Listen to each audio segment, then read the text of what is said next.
Ready? তো SSC 25 আবার চলে আসলাম তোমাদের সামনে আরেকটা ক্লাস নিয়ে। তো আজকের যে ক্লাস সেটা হচ্ছে আমাদের কাজ ক্ষমতা শক্তির বেসিক লেকচার 1। আমরা কিছু বেসিক টার্ম দেখাবো যেখান থেকে আমাদের কিছু এমসিকিউ আসতে পারে, সিকিউ এর ম্যাথ আসতে পারে। চলো আমরা দেখি। আমরা সবার আগে দেখো কাজের সংজ্ঞা লিখছি। কাজের সংজ্ঞা নরমালি আমাদের বইয়ে এবং আমাদের লেকচারগুলো বিভিন্ন জায়গায় যেখানে থাকে ভুল লেখা থাকে। আমাদের ক্লাস 10 এর হিসাবে ওই ভুলটাই আসলে রাইট। তো সঠিক সংখ্যাটা আমি তোমাদের একটু লিখে দিলাম এখানে। দেখো, বল ও বলের দিকে সরণের উপাংশের গুণফলকে কি বলবো? কাজ বলবো। অথবা বল ও সরণের ডট গুণফলকে কি বলবো? কাজ বলবো। বলতে পারো ভাই ডট গুণফল কি? ডট গুণফল আমরা উপরের ক্লাসে শিখবো। তারপর আমরা বলি দুইটা ভেক্টর রাশি দুই ধরনের গুণ হতে পারে, একটা ক্রস গুণ আর একটা ডট গুণ। তার মধ্যে ডট গুণফলটা হবে কি? কাজ। অথবা বল ও সরণের গুণফলকে কাজ বলে, যে ভুল সংখ্যাটা আমরা শিখি নরমালি। এই যে বল ও সরণের গুণফলকে কাজ বলে, কিন্তু ক্লাস 10 এ আমরা এই সংজ্ঞা লিখলে কোনো ভুল হবে না। তো দেখো, বল প্রয়োগে যে বলের দিকেই সরণ হইতে হবে এমন কিন্তু কোনো কথা নেই। বল তুমি এদিকে প্রয়োগ করছো, সরণ এদিকে হইতেই পারে। ঠিক আছে? এই যে বল আর সরণের মধ্যবর্তী কোণ কি? থিটা থাকতে পারে, যে বল আর সরণের মধ্যবর্তী কোণ। দেখো এটার একটা উদাহরণ বাস্তবমুখী যদি আমরা দেখি। ধরো ক্যারাম তো সবাই খেলছো। এই ক্যারাম খেলায় স্ট্রাইক থাকে একটা, গুটি থাকে একটা। স্ট্রাইককে ধরো তুমি এইভাবে টোকা দিয়ে দিলে, এদিকে চলে গেল বল, আর গুটিটা কোন দিকে সরণ ঘটলো? এইদিকে। বল আর সরণের একটা মধ্যবর্তী কোণ থাকলো কিনা? অবশ্যই।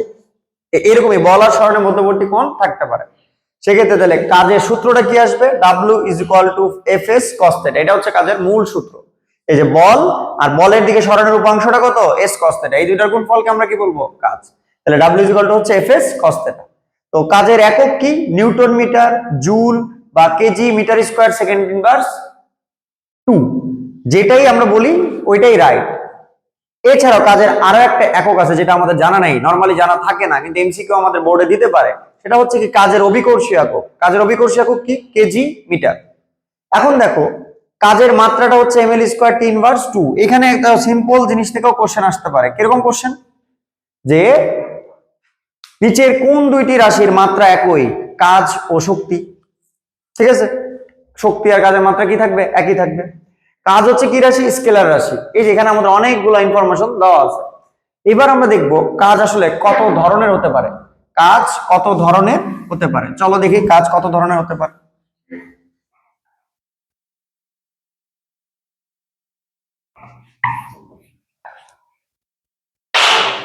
কাজ হতে পারে নরমালি 3 ধরনের। 1 ধনাত্মক কাজ, 2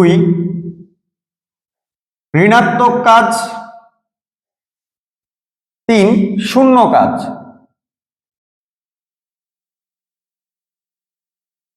ধনাত্মক কাজ আমরা কাকে বলবো? দেখো এটা একদম পারফেক্ট কাজ। এটা কোণের মান, মানে বল আর সরণের যে কোণ থাকে সেটার মান যদি 0 ডিগ্রির চেয়ে কি হয়? বড় বা সমান, এবং 90 ডিগ্রির চেয়ে কি থাকে? যদি ছোট থাকে, তাহলে সেটা কি কাজ? ধনাত্মক কাজ। ঋণাত্মক কাজ কোনটা হবে? 90 ডিগ্রির চেয়ে বড় কোণের মান কিন্তু 180 ডিগ্রি সমান বা ছোট, তাইলেও কাজের মানটা কি হবে? ঋণাত্মক। কাজ শূন্য হতে পারে দুইটা কেসে। 1 বল প্রয়োগে সরণ না ঘটলে, সরণ ঘটেনি, কাজ শূন্য হতে পারে। এবার আরেকটা কথা তোমাকে বলতে পারে, সেটা হচ্ছে কি? যে এমসিকিউ আসতে পারে, ট্রিকি এমসিকিউ পরীক্ষার হলে তোমার এটা কি প্যাচ লেগে যেতে পারে। মনোযোগ দিয়ে একটু শোনো। বল প্রয়োগে সরণ ঘটছে, তারপরেও কাজের মান কি শূন্য হতে পারে কি? এরকম কোশ্চেন দিবে। বল প্রয়োগে সরণ ঘটছে, তারপরেও কি কাজের মান শূন্য হতে পারে কিনা? তো নরমালি পরীক্ষার হলের মতো পরিবেশে তোমার মাথায় চলে আসবে না শূন্য হতে পারে না। কিন্তু দেখো, বল প্রয়োগে সরণ ঘটার পরও কাজের মান শূন্য হতে পারে কখন? কোণের মান যখন কত ডিগ্রি হবে? 90। মানে কি? বল আর সরণের মধ্যবর্তী কোণ যখন কি 90 ডিগ্রি হবে, তখন কাজের মান কি হতে পারে? শূন্য হতে পারে। শূন্য কাজ, ধনাত্মক কাজ, ঋণাত্মক কাজ উদাহরণ আসতে পারে, সেগুলো তোমরা নিজেরা একটু থিঙ্ক করলে অ্যান্সার করতে পারবা। ওটাতে আমরা সময় নিচ্ছি না। চলো আমরা এবার দেখব আমাদের ভিডিওগুলোকে আমরা ছোট করার জন্য একটু আমরা যতটা সম্ভব ক্লিয়ার এন্ড লাউড ভাবে দ্রুত করারই চেষ্টা করছি, যাতে তোমরা দেখার এনার্জি পাও। সেক্ষেত্রে যদি কোনো জিনিস তোমাদের স্কিপ হয়ে যায় বা বুঝতে অসুবিধা হয়, কমেন্টে জানাও, অথবা ভিডিও পজ করে করে বারবার দেখো। ঠিক আছে, চলো তাহলে আমরা দেখি এবার একটা ম্যাথ দেখবো, স্পেশাল ম্যাথ। ম্যাথটা তোমাদের টপিকেরই, এটা গ নাম্বার আসতে পারে অথবা এমসিকিউতে আসতে পারে। যদি এমসিকিউতে আসে শর্টকাটে তুমি করতে পারবা, গ নাম্বার আসলে পুরোটাই করতে হবে। চলো ম্যাথটা দেখি। 0.5 কেজি ভরের কোন বস্তু 25 মিটার পার সেকেন্ড বেগে চলছে, এটিকে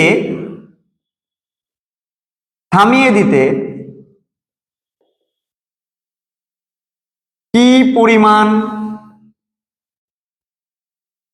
কাজ করতে হবে? চলো আমরা দেখি।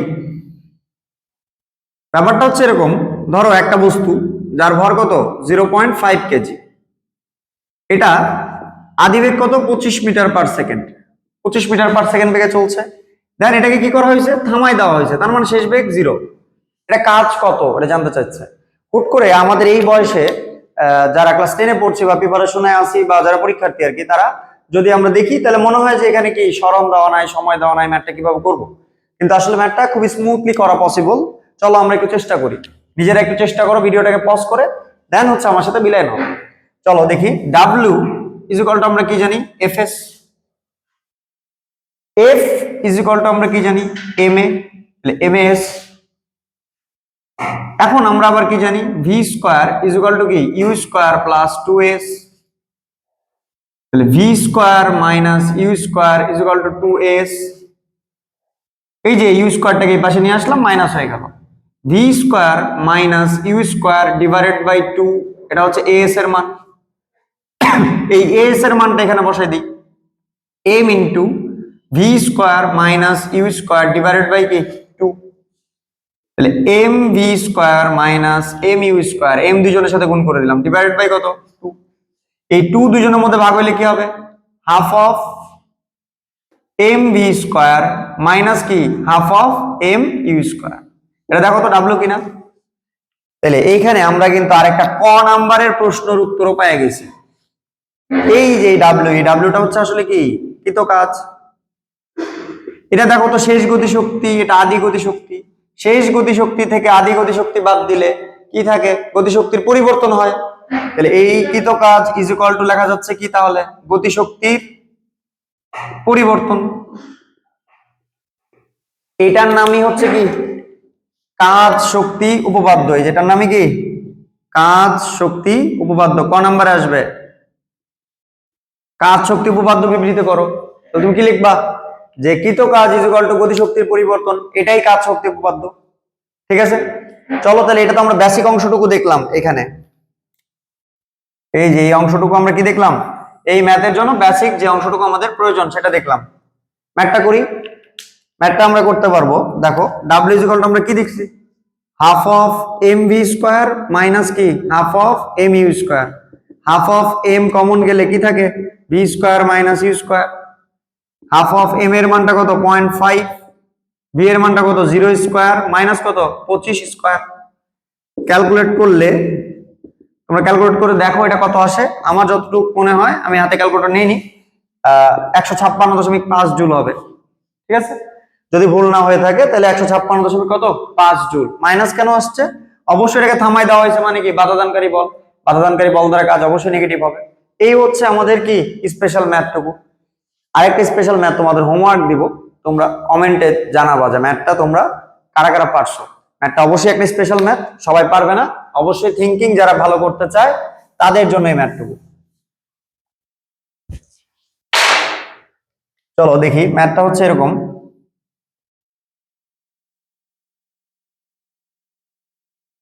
একটি ঢিলকে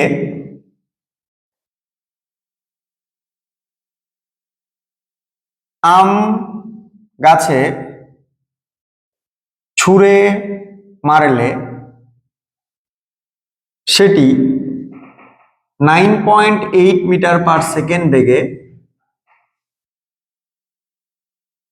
আমের বৃন্তে স্পর্শ করে।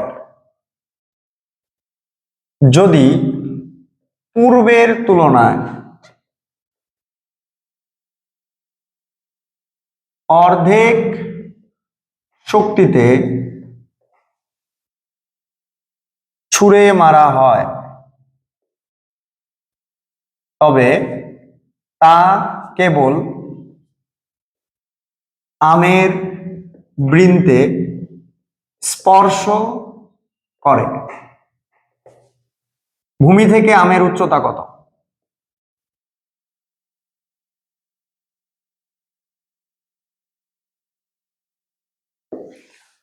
এই যে ম্যাথটা তোমরা অবশ্যই রাইট প্রসিডিউর করতে হবে, ঠিক আছে? রাইট প্রসিডিউরে যদি না করো তাইলে আলটিমেটলি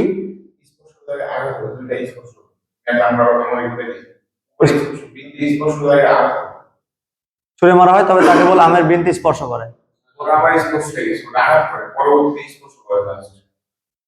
ঠিক আছে, ও আমের বৃন্তে ওটা সমস্যা নাই, একই, ওটা সমস্যা নাই, উদয় নষ্ট করলি। যাই হোক, আমি তাহলে হচ্ছে এই কথাগুলো মাঝখানে যেটা লিখলাম সেই লেখাটাকে ইয়া করে দিব। আমি এখান থেকে বলি তোমাদের জন্য যে স্পেশাল ম্যাথটুকু, সেটা হচ্ছে কি এই যে এখানে তোমার আলটিমেটলি আমি হোমওয়ার্কটা দিছি, এটা রাইট প্রসিডিউরে করতে হবে। এই রাইট প্রসিডিউরটা বোঝার জন্য অবশ্যই তাহলে কমেন্টে ছবি সহ কমেন্ট করবা। আমি তোমাদের কার কার রাইট হয়েছে আমি একসময় চেক করে জানাই দিব। তাহলে সেই পর্যন্ত ভালো থাকো, নেক্সট ভিডিও নিয়ে আসার আগ পর্যন্ত আল্লাহ হাফেজ।